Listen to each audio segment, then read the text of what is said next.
দৃষ্টিহীনদের দ্বারা দাবা প্রতিযোগিতা অনুষ্ঠিত হয়েছে। দৃষ্টিহীনদের নিয়ে এই দাবা প্রতিযোগিতায় প্রতিযোগীদের মধ্যে ছিল বেশ উৎসাহ। নরসিংগড় ব্লাইন্ড স্কুলে all Tripura blind committee central জোনের উদ্যোগে এই অনুষ্ঠানটির আয়োজন করা হয়েছে, যেখানে প্রতিযোগিতাটির উদ্বোধন করেন পশ্চিম জেলার ভারপ্রাপ্ত জেলা সভাধিপতি বিশ্বজিৎ শীল, প্রাক্তন বিধায়ক কৃষ্ণধন দাস। এছাড়াও উপস্থিত ছিলেন সঞ্জয় ধন ভৌমিক, অল ত্রিপুরা ব্লাইন্ড কমিটির সাধারণ সম্পাদক সহ অন্যান্য বালক বালিকা। মোট 28 জন খেলোয়াড় অংশগ্রহণ করেন এই প্রতিযোগিতায়।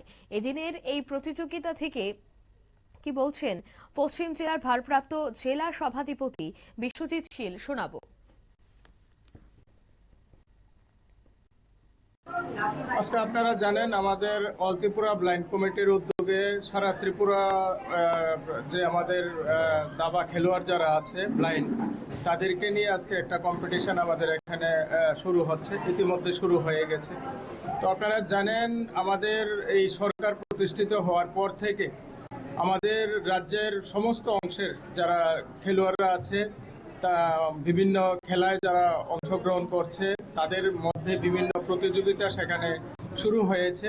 তো আমাদের উদ্দেশ্য একটাই, যাতে যারাই যেটা খেলছে সেটা যাতে তারা যাতে ভালোভাবে করে।